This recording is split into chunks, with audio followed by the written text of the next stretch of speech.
Hey, and welcome to the Relearn Health Podcast with Doctor's Learner. I'm Dr. Ben Lerner here with my I'm Dr. Eric Lerner. great. How often with Eric Lerner, based, and of course we're doing a play on this name here of Learn. How often do people screw up both names? Because you're ERIK and LEER, no A Learner. How often do they get them both wrong?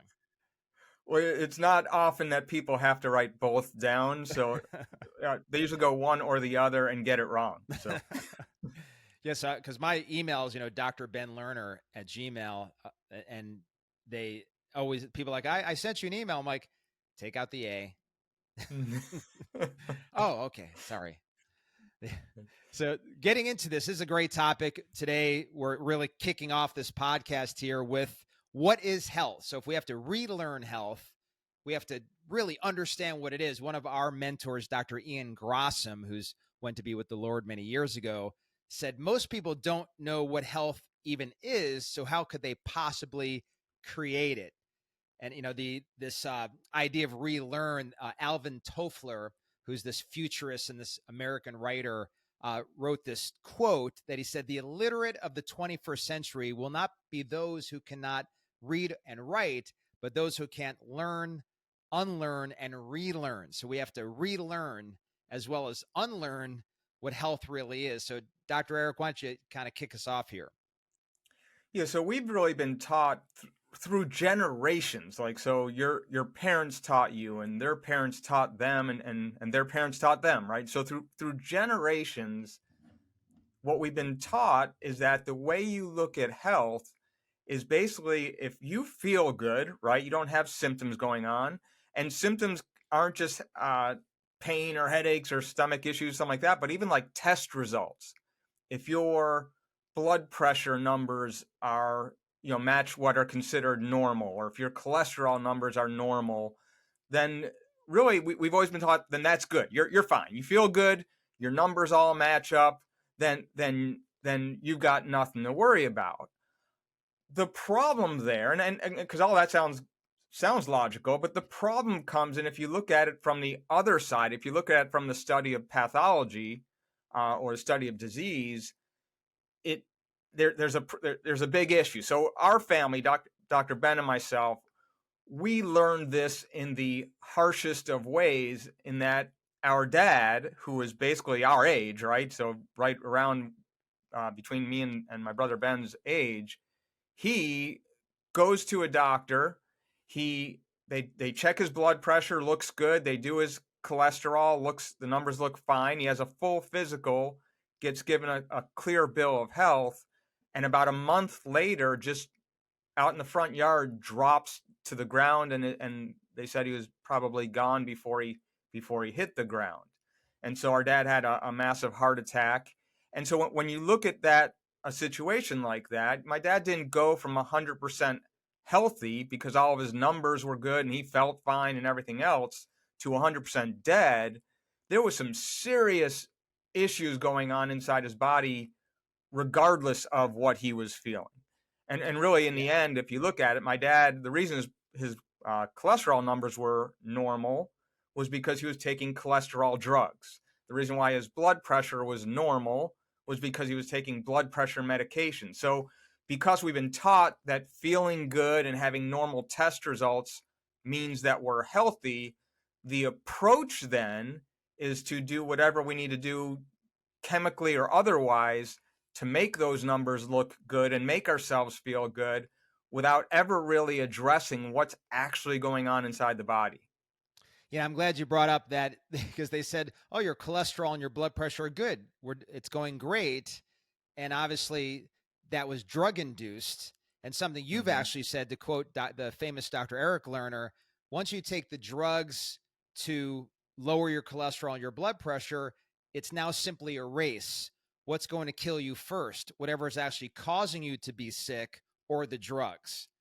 And so you're not healthy because you've got yourself in a state of normal blood pressure and normal cholesterol. Certainly, if you got there by inducing it chemically, you've got to address causes, which we'll get into in a minute. In fact, another quote, I seem to be full of quotes today, but Dr. Reggie Gold has this quote that if we're using how we're feeling as a measurement of how healthy we are, then healthy people have a nasty habit of dropping dead, because you feel great while cancer's developing. You feel perfectly fine while heart disease is developing. You don't feel anything while your discs are degenerating. You don't feel anything while your TMJ is wearing out. You don't feel anything while you're developing Alzheimer's or Parkinson's. Everything's going along just fine, but obviously you're going downhill fast. In fact, my metaphor for that is if you jump off the roof of a 20-story building, as you go down and pass each window, you're saying, hey, going great so far, because it's fine all the way down until the unfortunate part at the end.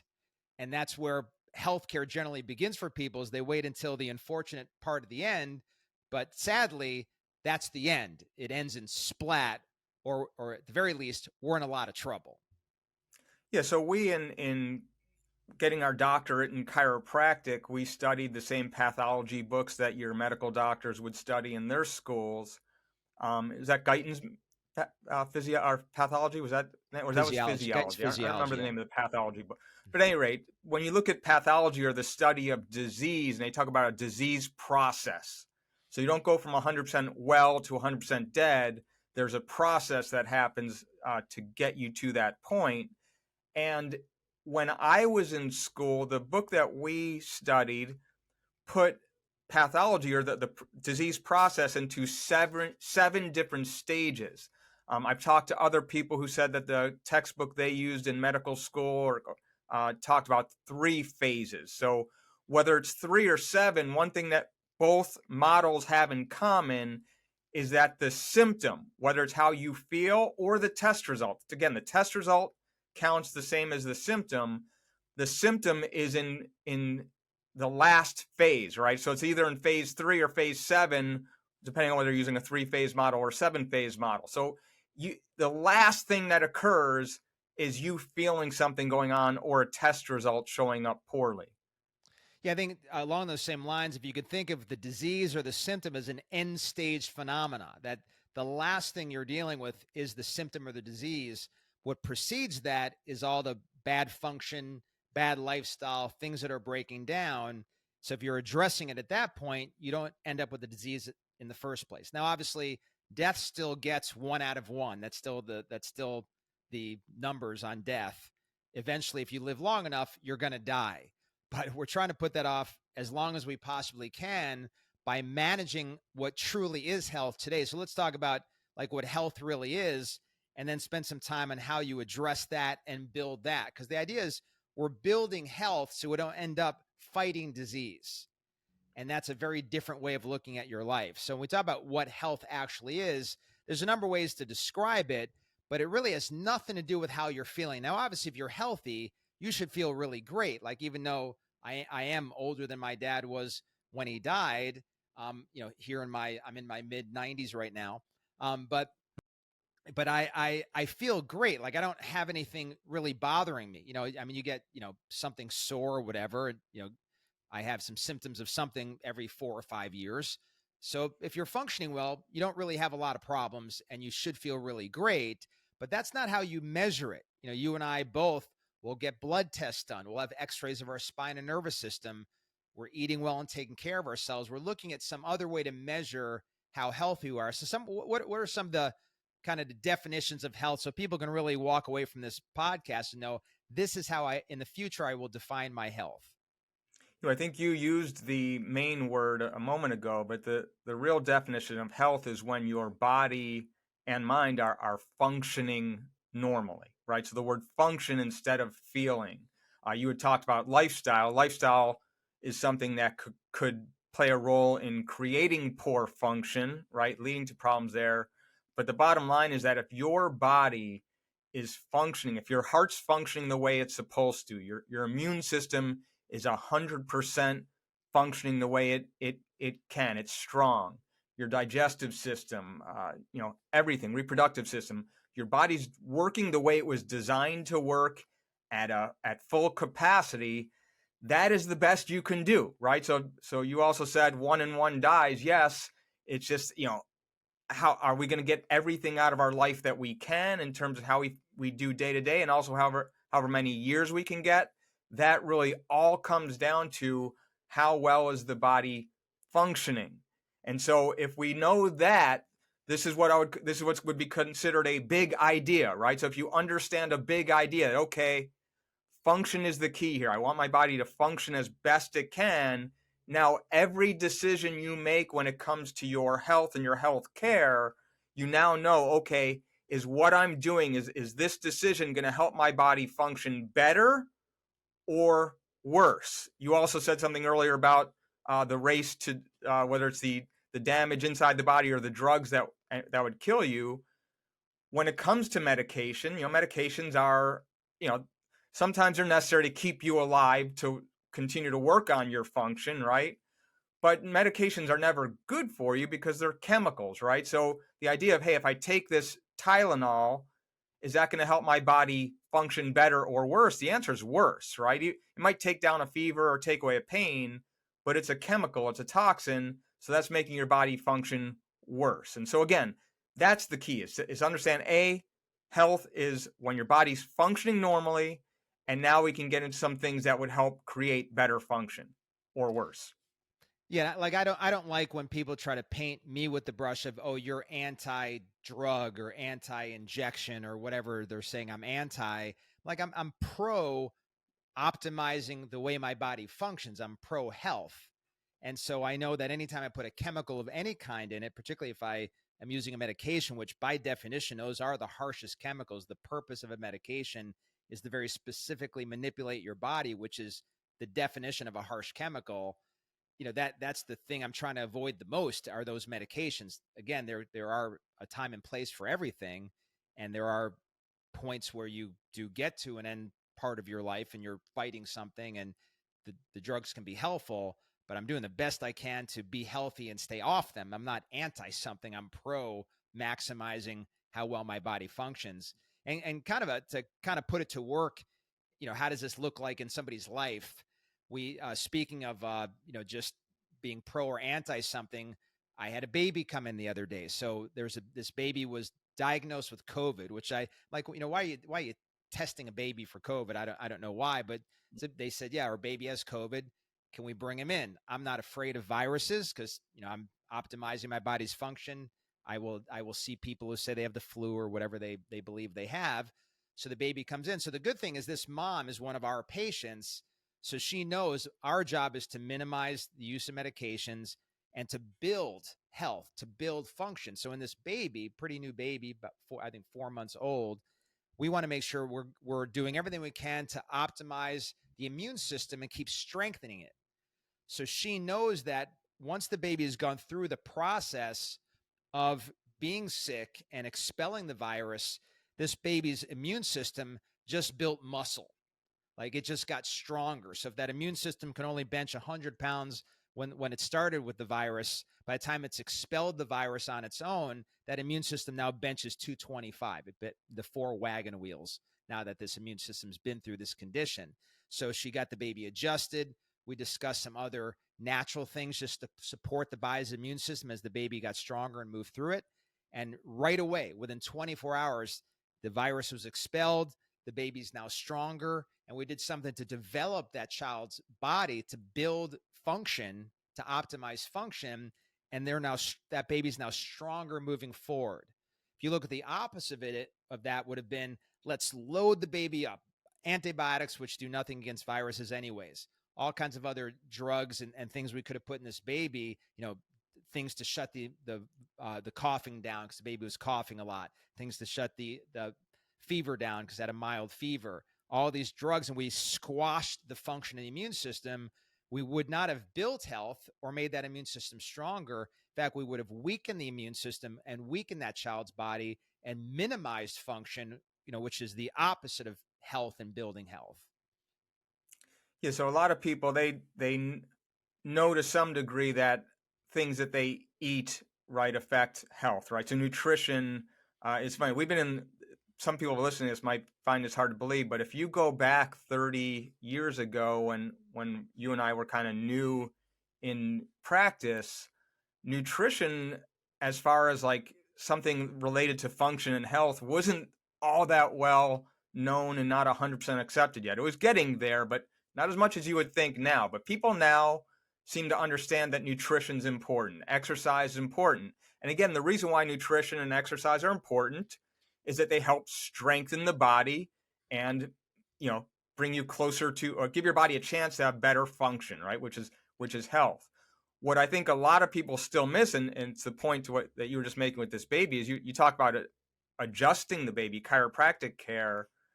Well, that gets back to, as far as like, what role does chiropractic play in function and health? That gets back to the nervous system. So I think a lot of people think of chiropractic and getting adjusted as just being like a treatment for pain, where it's actually not that at all. Chiropractic is about improving function and allowing the body to heal so that you're no longer in pain, or no longer, your immune system is stronger to fight COVID, or you don't have headaches, whatever, better digestion. The reason that is that when we look at someone's spine, we're concerned about the spine because of the nervous system. I've heard you say before, Dr. Ben, that if your nervous system was in your left knee, then as a chiropractor, we'd be a left knee doctor. We'd look at your left knee, but the nervous system, the spinal cord, is inside the spine. And so when we look at someone's spine, we're trying to make sure that nothing is damaging the central nervous system or interfering with the central nervous system, which does affect physiology, which is the definition of function, right? And so you start to adjust somebody, and you're improving their physiology or their function, and you just make them their body, you're giving their body a better chance to heal. Yeah, when I was in an assisted living facility recently where we do some work to help people that are at that time of their life function at their best, not just simply treat a symptom. But I was talking to the director of nursing, and she said, yeah, we think it's great that you're trying to get people out of pain. Instead of using an opioid, we can do something more natural. And I immediately thought to myself, I do not like being labeled like that. I am not here as, she essentially said, you're part of pain management. And I said to her, I said, like, when they take an opioid or any drug for pain, outside of their pain being gone, has anything improved? Is their life any better other than being out of pain? She said, no, they just don't feel the pain. Well, that's not our role at all. Like, what we're trying to do is eliminate the cause of the problem, get them functioning better so they can go on and be more active in this community and continue to achieve a purpose and fulfill a destiny with the time they have left in their life, continue to operate at their God-given potential, not just simply get them out of pain. So if you're chasing health as a way of just getting out of symptoms, you're not progressing in your life. But if you're looking to build health, restore function, and optimize your future, that's when I'm directed towards actual better health. That's the kind of mindset we're trying to create: building health, getting stronger, creating a future, preventing disease, but more than just simply prevention, optimization, so disease just doesn't have any chance to occur in the first place. The worst thing in the world is, as powerful as chiropractic and the other things that we do for wellness are, people come to me all the time. I think, Dr. Eric, actually, somebody called your office looking for me recently and said, hey, my wife has advanced multiple sclerosis, sepsis of the nervous system. We heard your brother Ben does all this advanced work. I'm like, well, we do. But what I would have liked to have done is, well before you ever had the first symptom, is to have done an evaluation and had spent the last 20 years building your health, so we're not now fighting for your life. Yeah, most people unfortunately show up once we're already fighting for their life, right? So the idea of, what difference would it have made, or how big of a difference if that did start 20 years ago? And I'll share another story. Just one of something that happened recently. There was a 3-year-old boy who has these asthma attacks where they get bad enough to where his parents, for most of his life, I mean, he's only 3, but most of his life, they've had to go to the emergency room to get breathing treatments when he'd have these attacks. And so a friend of theirs who I take care of was telling them, you need to bring him in to see Dr. Eric. You need to bring him in to see Dr. Eric. And they were kind of like, oh, what's a chiropractor going to do for our kids' asthma, right? And so, and a lot of people are like, you're going to crack someone's back and make their asthma go away. But finally, a little while ago, this boy, they had an asthma attack. It was, middle of the night, back to the hospital. they were in the hospital emergency room and getting treatment through the night. And in the morning from the hospital, the mom calls me and is like, you know, last, you know, this is my last step. You know, we're sitting here at the hospital right now. I've been here all night. Can I bring him in? So she brings him to the office. We take an X-ray of his cervical spine, his neck, and we see there's a pretty clear severe problem at C1, the top bone in his neck, and I assume it came from the birth process, just that turning and pulling of the head when he was born, and that bone is just sitting right on top of his brain stem. So your brain stem controls all vital functions in your body temperature, heart rate, breathing. And so I see this on the X-ray, and we start to adjust him. I start taking care of him, and they immediately see a difference. And he's not been back to the hospital once since we started adjusting him, and his breathing's better, right? So it's not because I cracked his neck. It's because we took pressure off the nervous system, improved physiology. He's 3. There's no reason why his body shouldn't be functioning to the point where he doesn't have asthma and breathing issues that hospitalize him. And as soon as we started addressing the actual cause, instead of just giving a breathing treatment to try to make him, to address the symptom, this kid's life, is better right now. But imagine, what's the next 20, 30, 40, 50 years of this kid's life look like compared to if they left that damage to the nervous system and kept drugging the symptoms as they showed up. Yeah, like I said, you didn't just crack his back and you didn't treat the asthma. You, as we've been talking about, you addressed health. We normalized function, optimized function, so his body could simply breathe like it's supposed to. So hopefully you enjoyed the podcast, Relearn Health. Remember, we got to learn, unlearn, and relearn. If you liked it, please pass it on. This is a message we hope to get out to the world. Thanks, Dr. Eric. Bless you, everyone. And remember who you are.